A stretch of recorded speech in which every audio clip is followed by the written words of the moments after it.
Hi, welcome back to my YouTube channel Movies Unwrapped. Today I am going to explain a Japanese psychological short thriller film called Chess. Spoilers ahead. Watch out and take care.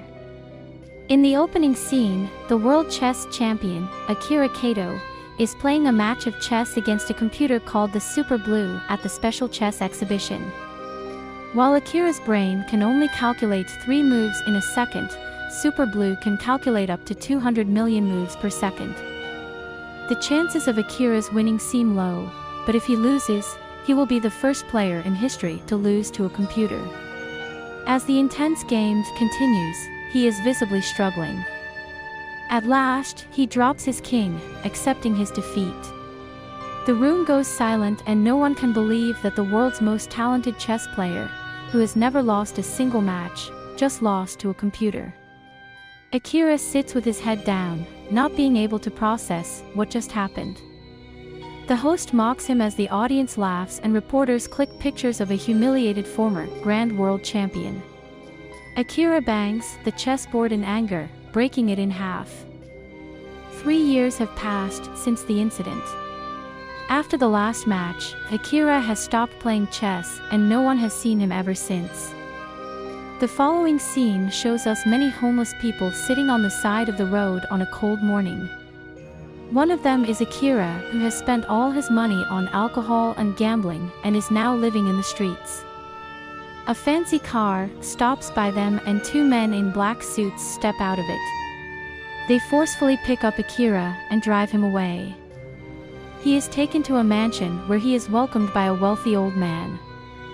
The man reveals that he knows who Akira is, which is surprising considering he has changed his name and identity entirely. When Akira inquires about who he is, the man says it isn't important. He simply wants to play a game of chess with Akira. He reveals a chessboard on the table, which makes Akira almost puke. He composes himself and makes an excuse, but the truth is that the thought of chess makes him sick at this point in life. He turns away from the chessboard, not being able to look at it. The old man says that he lost a lot of money betting on Akira's last match.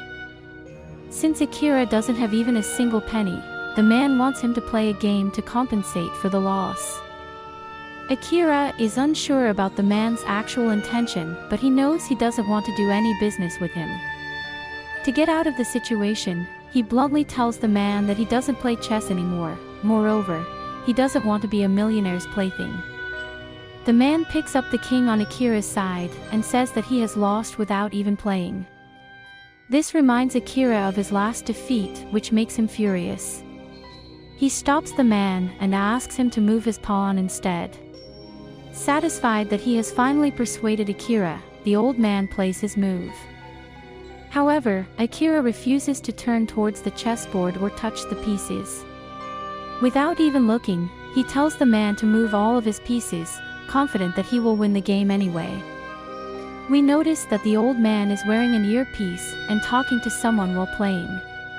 Akira walks to the window where he sees a group of men downstairs wearing white and black clothes and facing each other. The pattern they are standing in is exactly the same as the pattern on the chessboard right now. As the old man kills one of his pawns in the game, the man who was in the pawn's place is stabbed and killed. Akira freezes in shock at what he just witnessed. He asks the man if this is some kind of joke. The man says that the pawns are mere soldiers, so he shouldn't be sad about one's death. Akira runs downstairs to check the dead person for himself and finds him on the ground, while the other players stand still in their places. He takes the knife out of the man's body and sees that he is still alive. Even on the verge of death, the man smiles and asks Akira what his next move is. After the man takes his last breath, the players around him walk away, leaving Akira with a knife and a dead body in the middle of the street. A woman sees him in the position and assumes that he killed the person. Akira freaks out and retreats, stating that it wasn't him. In the following scene, he is at his former doctor, Seiichi Tomoda's office. The doctor is surprised to see him after so many years. He and Akira's wife Kumi Kato have been looking for Akira for the past 3 years. A flashback from 3 years ago shows us that after losing the game with Super Blue, Akira had lost the will to live. He used to get nightmares of chess pieces trying to kill him. The nightmares turned into hallucinations, which made his health even worse. He had always compared his life to a game of chess, and his wife was his queen. So, when he lost the match, he left his queen, believing he didn't deserve her anymore. Akira tells the doctor about the incident earlier and says he might be in need of a psychiatrist. The doctor assumes he dreamt of the guy being killed, but Akira insists what he saw was in fact real. The doctor asks him to go home and rest because his mind is still fragile. Following that, a printer at the doctor's cabin prints out a paper on its own. The paper says, "What is your next move?" Akira realizes that the match of chess he started that morning is still going on. He shouts that he wants his pawn moved to the e3 position. Then, the doctor opens a book to see its pages have turned into a chessboard. The printer prints another paper that says in the next move, the old man's queen kills Akira's knight. The knight just so happens to be Dr. Tomoda. He vomits blood and dies instantly.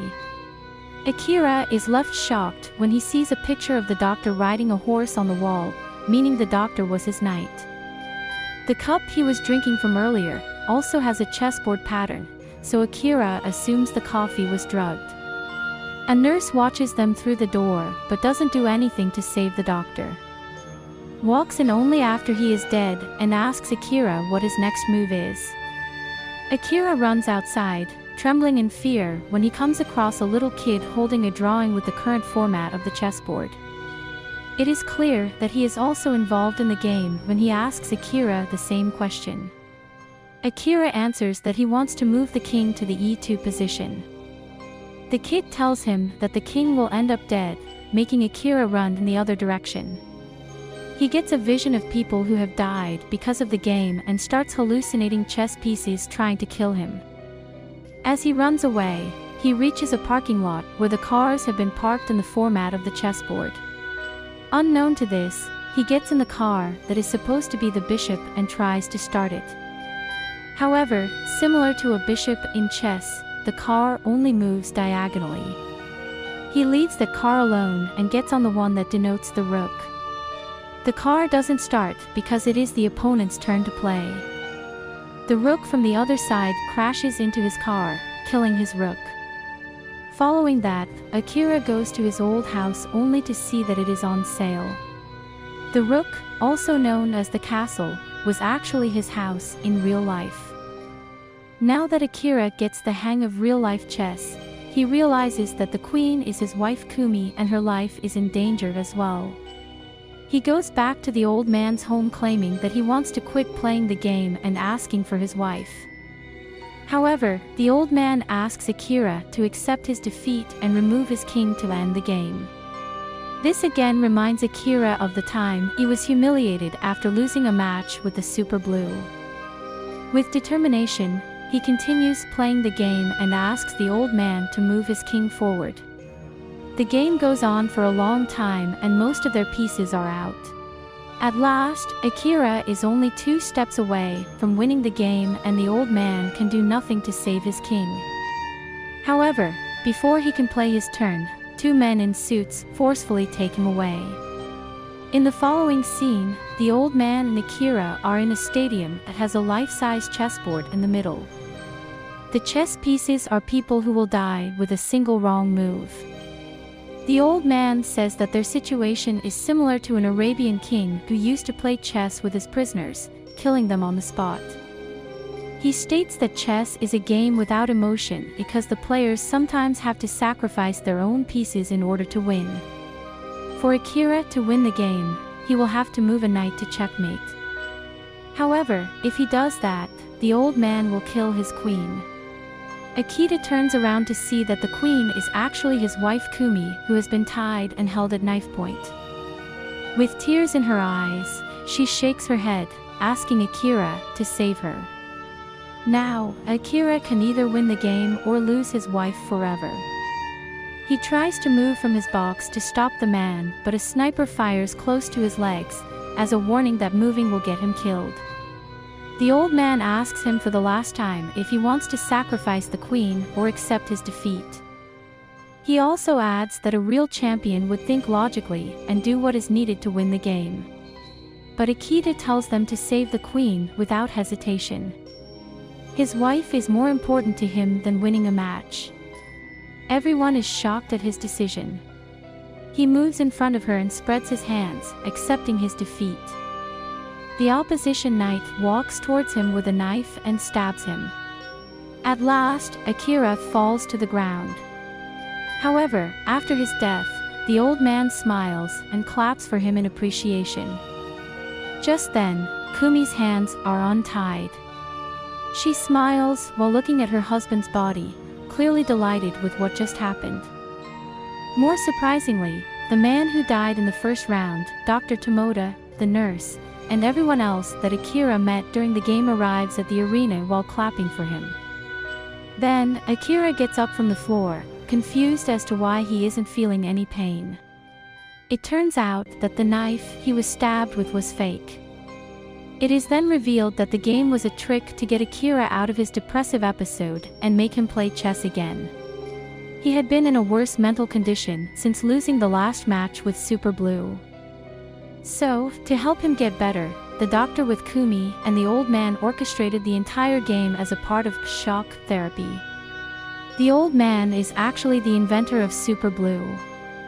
He wasn't happy that his creation had made a great chess player like Akira stop playing.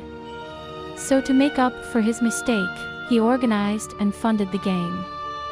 This entire time, Akira was playing with Super Blue, who had been passing answers to the old man through his earpiece. The man reveals that the computer couldn't comprehend Akira's self-sacrificing move, because of which it has malfunctioned. Meaning that he has finally won a game against the Super Blue. The movie ends as Akira and his wife hug, while everyone else claps for them.